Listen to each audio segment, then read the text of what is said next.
Hi, Winning Women. It's Rosemary and Catherine this evening, and we have a few tech challenges.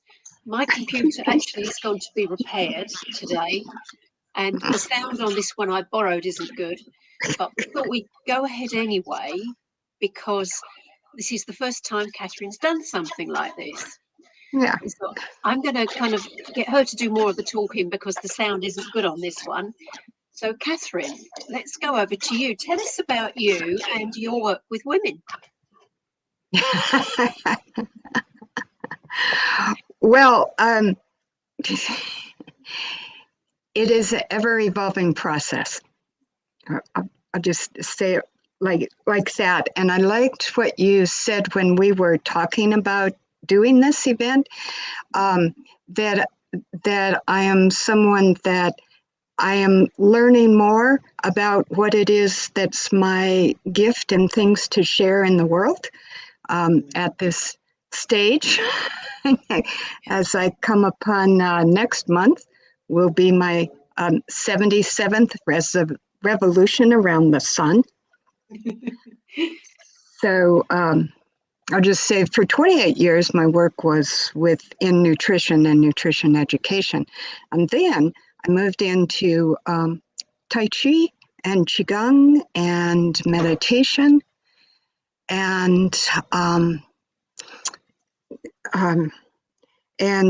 anything that helped with awakening consciousness, anything that helped me with clearing blocks, old belief patterns, things that limited full expression in life. Let me see. And I do a intuitive movement, spirit dance performance that I call, which you've seen a few times. And I teach Tai Chi and Qigong, and especially after this last kind of 2 years, I am just really aware of even more how important the Qigong, Qi, your life force energy, and Gung, working, moving it, how those practices, how important those practices are.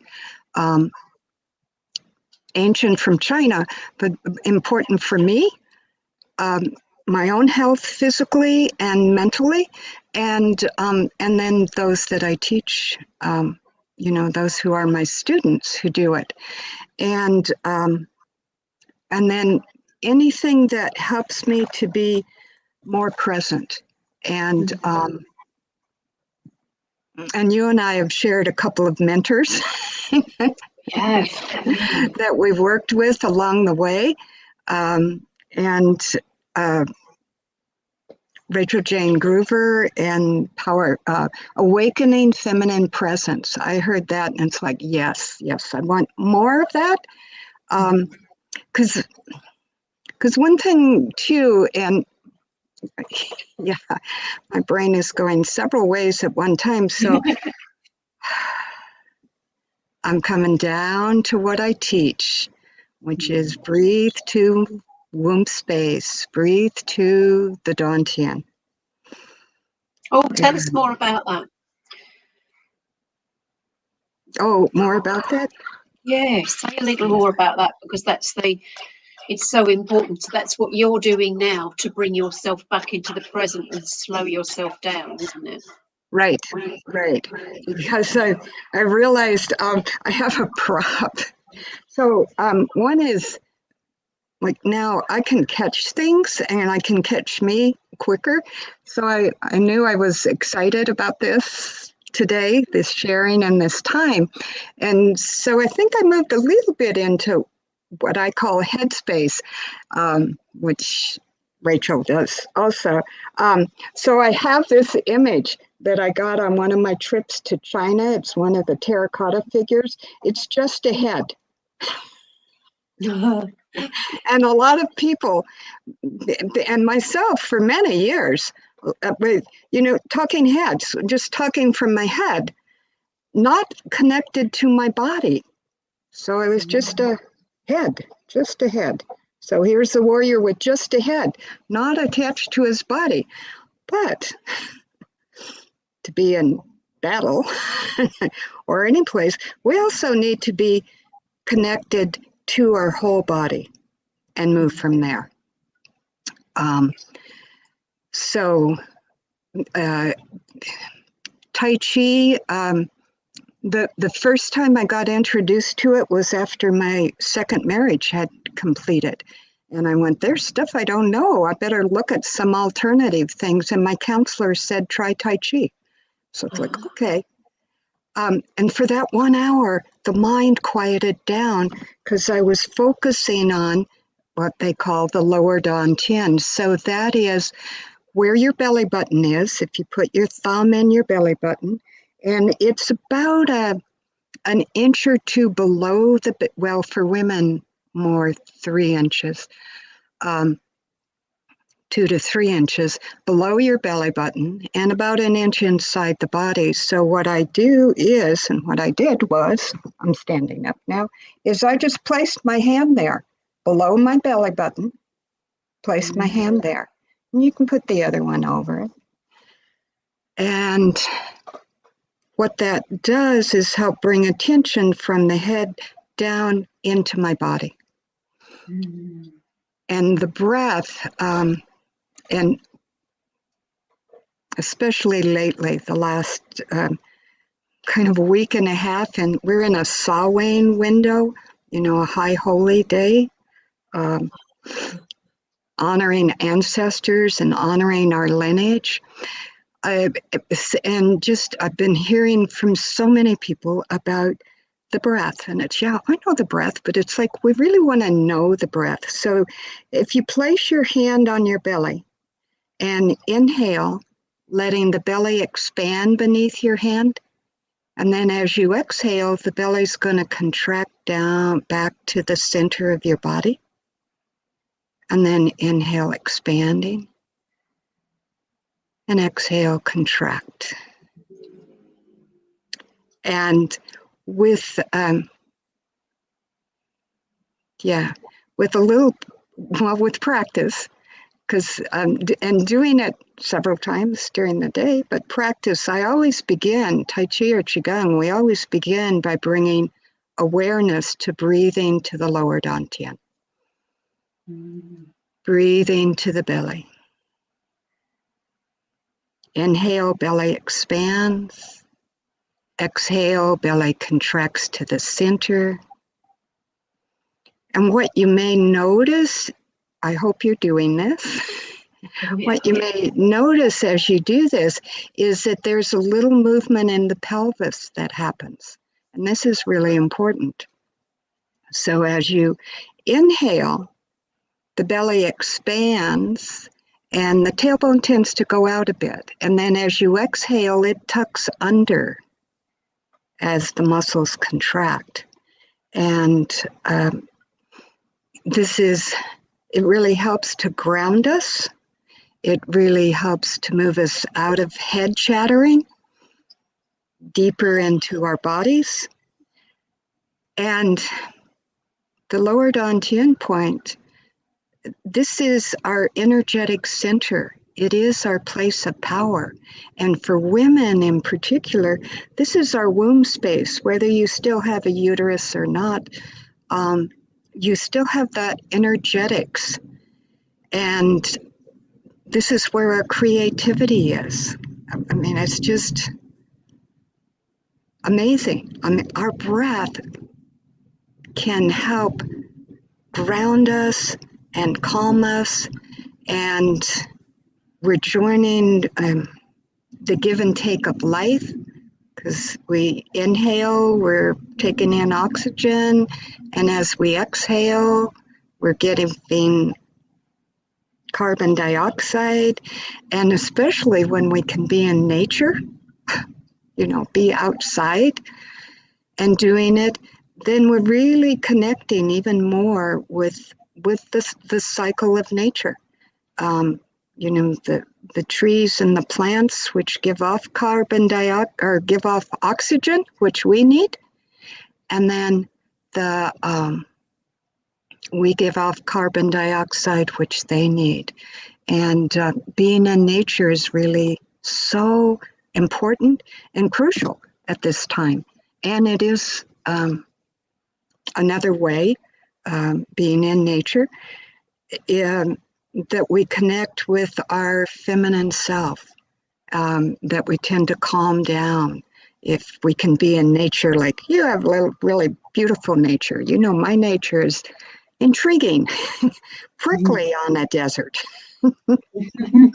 So when we can be in nature, it gives us a chance, again, to move from our head and start connecting with the whole rest of the body. And then as you exhale, let your shoulders release. And inhaling through your nose, exhale through the nose. Belly contracts toward the center. And let your jaw release.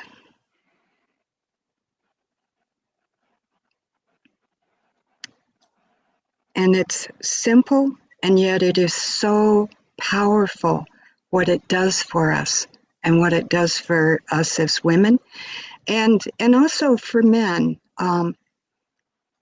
being in their whole body, being in their power center is the lower dantian. Yeah.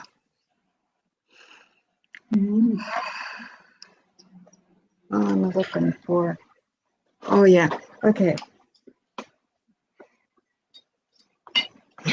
My other figure I got when I was in China, if you can see, oops. They breathe to the belly. It's embodying the whole body. Now, is when that we're taught, born, oh, go ahead. Is that taught more in China then? Pardon me? Is that taught more in other areas, other people than we are taught? Oh, yeah.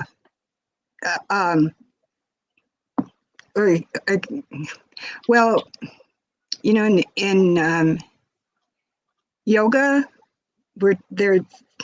they talk about breathing to the belly. They do a lot with various breaths that can alter our state of consciousness. This is the most basic to get us grounded, calm, and then focused, clearer. Our voices tend to lower. We tend to speak a little slower and more clearly. When I'm in my head, the voice gets up, and then so does the energy sometimes, and we're talking, and people are going, oh, okay. Right.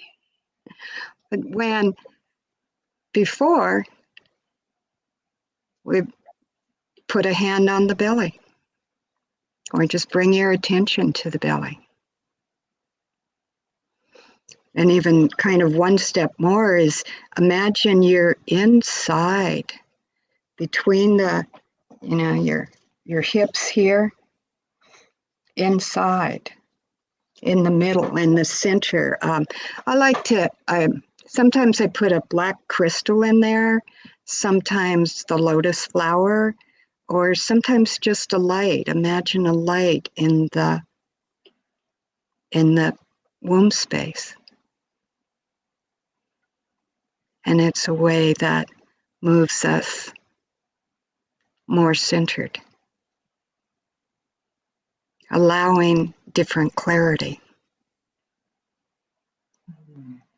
Yeah. Yeah. Yeah. Wonderful. I know for me, I've started practicing when I'm out walking, taking my attention down to there. Ah, yes. Mm. Yeah. We're still present. It's more present, and the feminine is often described. Let me see. I marked a few things. Well, open awareness. I think it's John Gray and his, men are from Mars and women from Venus. We have open awareness when we're in our masculine. The masculine is more focused attention. So there are times we need that focused attention. But as women, we need time being in our feminine, and we can be in our feminine and still very powerful and very focused attention. But we're aware too. It's aware. Like with Tai Chi, just for an example, like when I first started, awareness would be like maybe on my hands or maybe my shoulders. But they have a saying, awareness everywhere. So what's going on with my hands? What's going on with my feet? What's going on with my breath? Did I keep my jaw loose, jaw open, so there's a flow of the life force energy to the brain? So, yeah. Yeah, it's so interesting. Was what I've started to notice is when I'm listening to someone, particularly a woman, and she's not brought her energy down into her womb space. There is that right. Yeah. And it's not pleasant to listen to either, is it? And right. when someone's energy is lower in their body, it's normally a pleasure to listen. And men too. With men when they're really in their head, it can be very jarring, can't it? Yeah, because they're like, since they have such focused energy, it's like, okay, we do this and we do this and we do this and we do this, and it's like, oh, really? Yes. And particularly with people like you and me and lots of the winning women, we work with empaths, highly sensitive people, introvert, and we really don't respond to that kind of do this, shout at me conversation, do we? Right. Yeah, I definitely don't. When someone's in that mode, I used to tend to really shrink. Now I have cultivated over the years more tools and practices to be able to stay present in my center while they're yamming. And also, very important, one of the things is I have learned I don't have to stay there and listen to them. I can leave. I can leave. When I was younger, I did not know that. I did not know I could leave or, make a request for something different. So it's all part too. It's part of our reclaiming, because we in the Western world and European world, it's been really, really patriarchal for a couple of thousand years.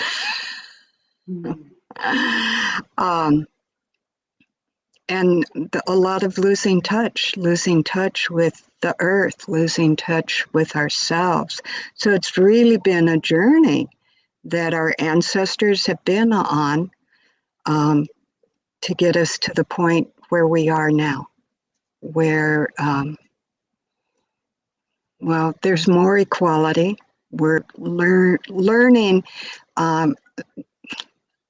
for me and especially for women, we're learning to value ourselves and our ways as equally important.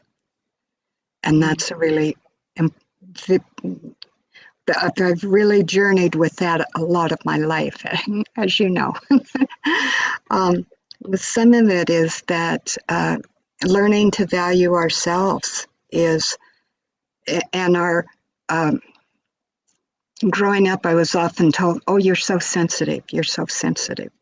Well, now I know that's one of my gifts, is that I am sensitive. And it's a good thing. And my sensitivity matters. And I'm learning how to use it and be able to channel it in ways that can have an impact on others. Yeah. And maybe also realizing that we're not here to work with everyone, are we? Right, right. Yeah. It's like with, yeah. We're here to whatever our gifts are, and for some women, their gift is really working with the intuitive, working with energy, working with massage, with Reiki, with various of these tools. For others, it's maybe using those to help us with clearing our energy so that we can be in touch with ourselves and then be an amazing CPA or an amazing lawyer or an amazing construction worker, because we're using the whole body. Actually, construction workers have to be aware of their body, or they're really going to have some challenges, because they're around, hammers and nails and power tools and all that stuff. They need to be present and aware. Yeah, interesting, isn't it? Yeah. So, but being willing to be seen and heard, are moving out of invisible. Yeah, and it's an interesting time, isn't it, for just that, women allowing ourselves to be more seen and realizing it's safe. Yes, that's huge. That's huge. With Samhain, I've been on attended a number of online programs dealing with, the witch wound. And when I started the priestess process, just as I was turning 50, and again, a lot of the times where we have awakenings or opportunities for it, or just that sense of things aren't working, there's more I need to know, and be open to it. My job had just ended. I had been I had been the nutrition director at Canyon Ranch Resort here in Tucson. That talks a lot about mind body, but it was run very patriarchally. And in my department of 9 dietitians, I was running it more from a feminine model of let's have everybody shine and do what they're best at. And they called me in for a meeting and said, we're not renewing your contract. And I went, it's like, I had a contract? I thought I had a job, But what happened is when that space closed down, I'm in shock, but that's when I got back to Tai Chi. That's when I met the woman who facilitated the Priestess Awakening process, Nicole Christine, and I began that journey. So it was a whole nother area of my life that opened up. And as I have said at times, I went to Tai Chi for my own stress reduction and for my own health, and it became a second career or a third career, or wherever. And then I get to share it with others, and I keep doing it, and I keep doing it and getting the benefit. Wonderful. Yes, then you bring everything together, don't you? Your priestess work, your Tai Chi and Qigong. Yes, yeah, and I'm learning more how to do that. So I'm getting more clear on what are my next steps? What are my next steps? Because fortunately, I am healthy, and I'm very flexible. I can actually move my body in more flexible ways than I could when I was 40, when I first started learning Tai Chi over 36 years ago. Wow. So, yeah. And there's always, we're evolving. We're evolving. And then as we can weave the things together, it makes the larger picture of the complexity of who we are as a human being. Yeah. Beautiful. Wonderful. Thank you so much. And if anyone's still watching, I apologise. I've had to borrow a computer today, and so there's no camera and the sound's rubbish here. But Cathrine has been wonderful, and it's the first time you've done this, isn't it, Cathrine? So thank you. I think we'll come back and we'll record again in a couple of weeks' time. Okay. There's one little thing I want to share. Well, there's lots of them, but rattles. Because rattles are an ancient tool. You know, indigenous cultures all have their rattles, and I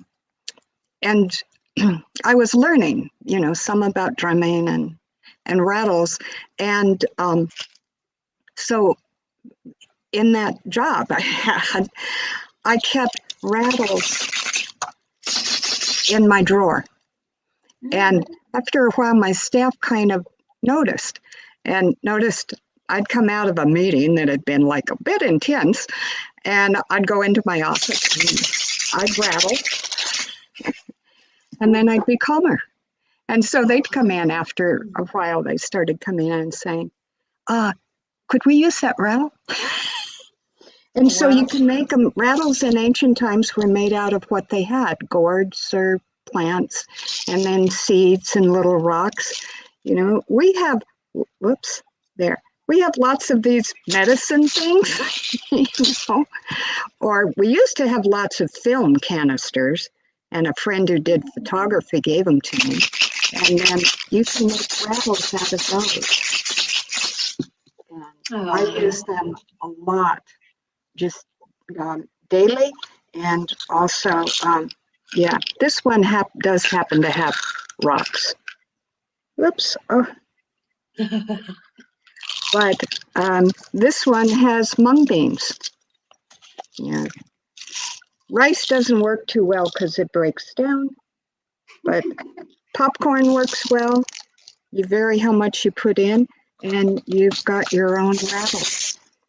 Wonderful, wonderful. Right, Cathrine, we have a comment from the lovely Steph Short, who is a holistic accountant. Oh, yay! Works with people like us. And she says, thank you, Cathrine. Wonderful chat this evening. Just what the doctor ordered, and lots of food for thought. Thank you. Thank you. So I think we'll call it a day at that, and we will come back and we'll now you know what you're talking about. We will do this again on my computer in a couple of weeks' time. And all right. Because I couldn't even send an email out today. I was halfway through and everything froze. Oh, bless you. Oh my gosh. It's been very strange, but well, you are for me, you have been, and you know, well, one thing, you're one of my cheerleaders, and I so value that. You're a dear, dear friend, and you've been a role model for me of saying, okay, I can learn technology. Okay, and I can have, how resourceful you were. Your whole computer system kind of broke down, and you've found ways to still make this happen. Oh my gosh, I am so inspired. There's hope. There's always hope. Always okay. hope. Lovely. Steph, thank you for watching. Anyone else too. And look out for another recording in a couple of weeks' time if you want to see more. And thank you so much, Cathrine. Don't disappear, Cathrine. I'm just going to end the broadcast. All right. Bye-bye. Thank you. Bye-bye. Bye.